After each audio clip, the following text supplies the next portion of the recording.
Hello friends, welcome to GK mind game. ಪ್ರಶ್ನೆಗಳ ಸಂಪೂರ್ಣ ಮಾಹಿತಿಗಾಗಿ ವಿಡಿಯೋನ ಎಲ್ಲೂ ಸ್ಕಿಪ್ ಮಾಡದೆ ಕಂಪ್ಲೀಟಾಗಿ ನೋಡಿ. ಇವತ್ತಿನ ಪ್ರಶ್ನೆಗಳಲ್ಲಿ ಮೊದಲನೇ ಪ್ರಶ್ನೆ, ಹೆರಿಗೆಯಾದ ಮಹಿಳೆಯರಲ್ಲಿ ಎದೆ ಹಾಲು ಉತ್ಪತ್ತಿಯಾಗಲು ಮುಖ್ಯ ಕಾರಣವಾಗುವುದು ಯಾವುದು? ಆಪ್ಷನ್ಸ್: ಎ ದೇಹದ ಬದಲಾವಣೆ, ಬಿ ಸ್ತನಗಳು, ಸಿ ಹಾರ್ಮೋನ್, ಡಿ ಆಹಾರ.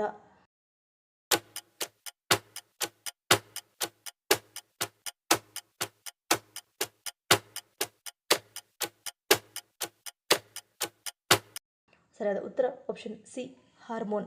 ಪ್ರೊಲ್ಯಾಕ್ಟಿನ್ ಎಂಬ ಹಾರ್ಮೋನ್ ಹೆರಿಗೆಯ ನಂತರ ಪಿಟ್ಯೂಟರಿ ಗ್ರಂಥಿಯಿಂದ ಹಾಲುಣಿಸುವಿಕೆಗೆ ಬಿಡುಗಡೆಯಾಗುತ್ತದೆ. ಇದು ಹೆಣ್ಣಿಗೆ ಹಾಲುಣಿಸಲು ಅನುವು ಮಾಡಿಕೊಡುತ್ತದೆ.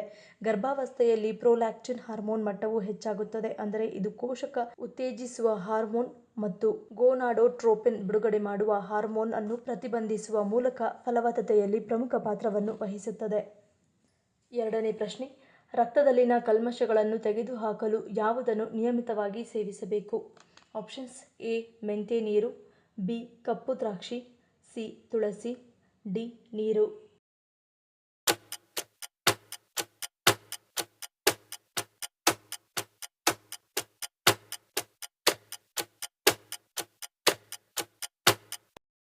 ಸರಿಯಾದ ಉತ್ತರ ಆಪ್ಷನ್ ಬಿ ಕಪ್ಪು ದ್ರಾಕ್ಷಿ. ಕಪ್ಪು ದ್ರಾಕ್ಷಿಯು ಪೋಷಕಾಂಶಗಳಲ್ಲಿ ಸಮೃದ್ಧವಾಗಿದೆ. ಇವುಗಳನ್ನು ತಿನ್ನುವುದರಿಂದ ರಕ್ತಹೀನತೆ ಸಮಸ್ಯೆಯಿಂದ ಮುಕ್ತಿ ಪಡೆಯಬಹುದು. ಇದು ರಕ್ತದಲ್ಲಿನ ಕಲ್ಮಶಗಳನ್ನು ಸಹ ಸ್ವಚ್ಛಗೊಳಿಸುತ್ತದೆ. ರಕ್ತವನ್ನು ಶುದ್ಧೀಕರಿಸುವ ಮೂಲಕ ತ್ವಚೆಯ ಗ್ಲೋವನ್ನು ಹೆಚ್ಚಾಗುವಂತೆ ಮಾಡುತ್ತದೆ. ಮೂರನೇ ಪ್ರಶ್ನೆ, ಕೆಲವೊಮ್ಮೆ ಅತ್ಯಂತ ವಿಷಕಾರಿ ಚೇಳುಗಳು ಕಚ್ಚಿದಾಗ ನಮ್ಮ ದೇಹದಲ್ಲಿ ಏನಾಗುತ್ತದೆ? ಆಪ್ಷನ್ಸ್: ಎ ದೃಷ್ಟಿಮಂದ, ಬಿ ಹೃದಯ ಬಡಿತ ಹೆಚ್ಚಳ, ಸಿ ನಿಶಕ್ತಿ, ಡಿ ಮೇಲಿನ ಎಲ್ಲವೂ.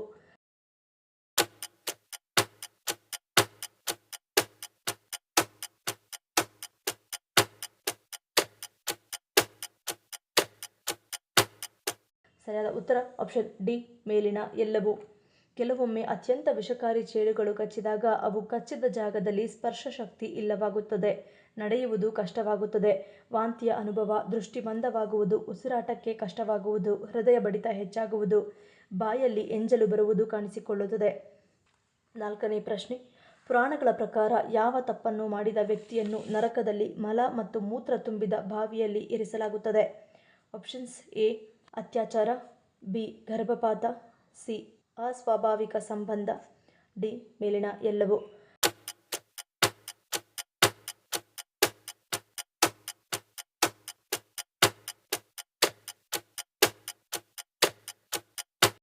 ಸರಿಯಾದ ಉತ್ತರ ಆಪ್ಷನ್ ಡಿ ಮೇಲಿನ ಎಲ್ಲವೂ. ಗರುಡ ಪುರಾಣದ ಪ್ರಕಾರ ಅತ್ಯಾಚಾರ, ಶೋಷಣೆ, ಮೋಸ, ಗರ್ಭಪಾತ ಮತ್ತು ಮಹಿಳೆಯರೊಂದಿಗೆ ಅಸ್ವಾಭಾವಿಕ ಸಂಬಂಧ ಹೊಂದಿರುವವರಿಗೆ ನರಕದಲ್ಲಿ ಕಠಿಣ ಶಿಕ್ಷೆ ನೀಡಲಾಗುತ್ತದೆ. ಅಂತಹವರನ್ನು ನರಕದಲ್ಲಿ ಮಲ ಮತ್ತು ಮೂತ್ರ ತುಂಬಿದ ಬಾವಿಯಲ್ಲಿ ಇರಿಸಲಾಗುತ್ತದೆ ಎಂದು ಹೇಳುತ್ತಾರೆ. ಐದನೇ ಪ್ರಶ್ನೆ, ದೇಹದ ತೂಕ ಇಳಿಸಿಕೊಳ್ಳುವ ಭರದಲ್ಲಿ ಹೆಚ್ಚಾಗಿ ನಿಂಬೆ ನೀರು ಕುಡಿಯುವುದರಿಂದ ದೇಹದಲ್ಲಿ ಯಾವುದು ದುರ್ಬಲಗೊಳ್ಳುತ್ತದೆ?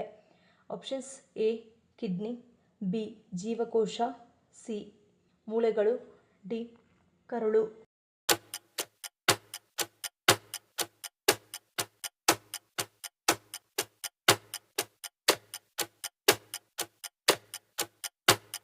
ಸರಿಯಾದ ಉತ್ತರ ಆಪ್ಷನ್ ಸಿ ಮೂಳೆಗಳು.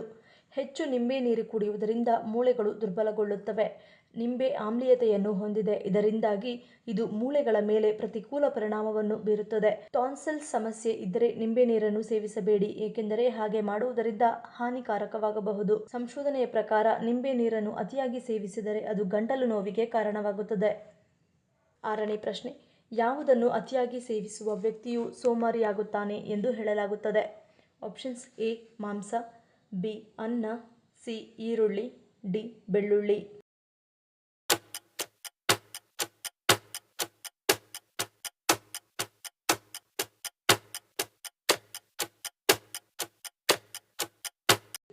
ಸರಿಯಾದ ಉತ್ತರ ಆಪ್ಷನ್ ಸಿ ಮತ್ತು ಡಿ.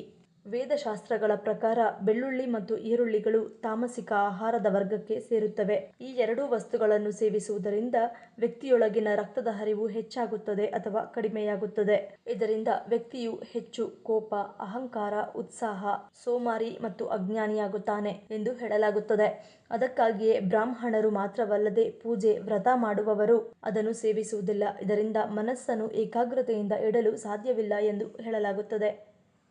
7ನೇ ಪ್ರಶ್ನೆ, ಗರ್ಭಿಣಿಯರಲ್ಲಿ ಯಾವುದರ ಕೊರತೆಯಾದರೆ ಮಗುವಿನ ಬೆಳವಣಿಗೆ ಕುಂಠಿತಗೊಳ್ಳುತ್ತದೆ?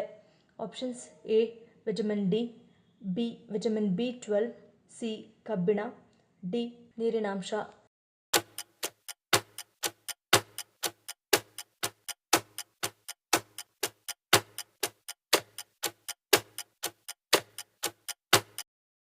ಸರಿಯಾದ ಉತ್ತರ ಆಪ್ಷನ್ ಸಿ ಕಬ್ಬಿಣ.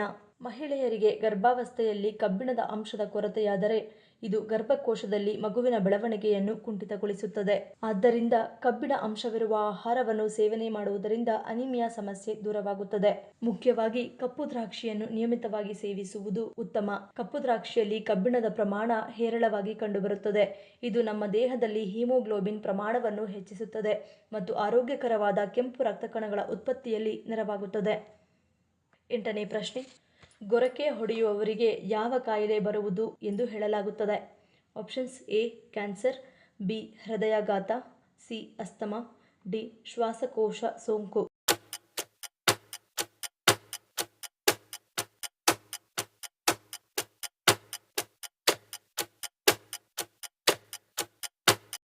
ಸರಿಯಾದ ಉತ್ತರ ಆಪ್ಷನ್ ಎ ಕ್ಯಾನ್ಸರ್. ನಿದ್ರೆಯ ಸಮಯದಲ್ಲಿ ಉಸಿರಾಟದ ತೊಂದರೆಯಿಂದ ಗೊರಕೆ ಬರುತ್ತದೆ. ಇದನ್ನು ಸ್ಲೀಪ್ ಆಪ್ನಿಯಾ ಎಂದು ಕರೆಯಲಾಗುತ್ತದೆ. ನಿದ್ರೆಯ ಸಮಯದಲ್ಲಿ ವ್ಯಕ್ತಿಯ ಶ್ವಾಸನಾಳವು ಕಿರಿದಾಗುವ ಅಥವಾ ನಿರ್ಬಂಧಿಸಲ್ಪಟ್ಟಾಗ ಈ ಸ್ಥಿತಿಯು ಸಂಭವಿಸುತ್ತದೆ. ಇದು ಉಸಿರಾಟದ ತೊಂದರೆಗೆ ಕಾರಣವಾಗುತ್ತದೆ. ಈ ಸಮಸ್ಯೆಯನ್ನು ದೀರ್ಘಕಾಲದವರೆಗೆ ನಿರ್ಲಕ್ಷಿಸಿದರೆ ಇದು ಗಂಟಲು ಮತ್ತು ಉಸಿರಾಟದ ಕೋಶಗಳನ್ನು ಹಾನಿಗೊಳಿಸುತ್ತದೆ. ಅಂತಿಮವಾಗಿ ಕ್ಯಾನ್ಸರ್ಗೆ ಕಾರಣವಾಗುತ್ತದೆ. 9ನೇ ಪ್ರಶ್ನೆ, ದೇಹದ ತೂಕವನ್ನು ಹೆಚ್ಚಿಸಿಕೊಳ್ಳಬೇಕು ಎನ್ನುವವರು ಯಾವುದನ್ನು ಸೇವಿಸಬೇಕು? ಆಪ್ಷನ್ಸ್: ಎ ಹಾಲು, ಬಿ ಮೊಟ್ಟೆ, ಸಿ ಬಾಳೆಹಣ್ಣು, ಡಿ ತೆಂಗಿನ ಹಾಲು.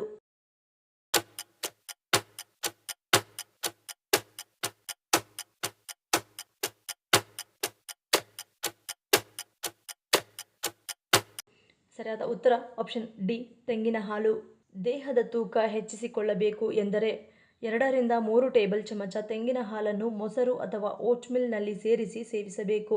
ಅದೇ ರೀತಿ ಇದು ದೇಹದ ತೂಕವನ್ನು ಕೂಡ ನಿರ್ವಹಣೆ ಮಾಡುತ್ತದೆ. ನಿಮ್ಮ ಆಹಾರ ಪದ್ಧತಿಯಲ್ಲಿ ಬೆಳಗ್ಗಿನ ಸಮಯದಲ್ಲಿ ಇದನ್ನು ಸೇರಿಸಿ ಸೇವಿಸುವುದರಿಂದ ನಿಮ್ಮ ದೇಹದ ತೂಕ ಹೆಚ್ಚಾಗುತ್ತದೆ. 10ನೇ ಪ್ರಶ್ನೆ, ವಿಶ್ವದ 8ನೇ ಅದ್ಭುತವೆಂದು ಯಾವುದನ್ನು ಪರಿಗಣಿಸಲಾಗಿದೆ?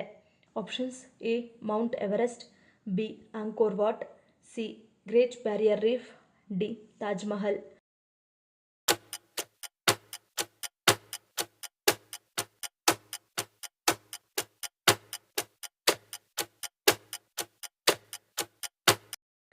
ಸರಿಯಾದ ಉತ್ತರ ಆಪ್ಷನ್ ಬಿ ಆಂಕೋರ್ ವಾಟ್.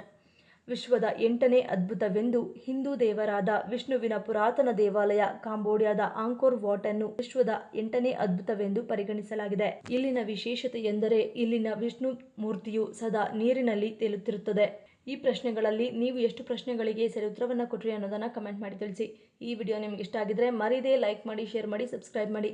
ನನ್ನ ಚಾನಲ್ನ ಇನ್ನೂ ಸಬ್ಸ್ಕ್ರೈಬ್ ಮಾಡಿದೆ ಹಾಗೆ ವಿಡಿಯೋಸ್ ನೋಡ್ತಿದ್ರೆ ಪ್ಲೀಸ್ ಸಬ್ಸ್ಕ್ರೈಬ್ ಮಾಡಿ, ಸಪೋರ್ಟ್ ಮಾಡಿ. ಮತ್ತೊಂದು ಇಂಟ್ರೆಸ್ಟಿಂಗ್ ವಿಡಿಯೋದೊಂದಿಗೆ ಸಿಗ್ತೀನಿ. Until love you all, take care.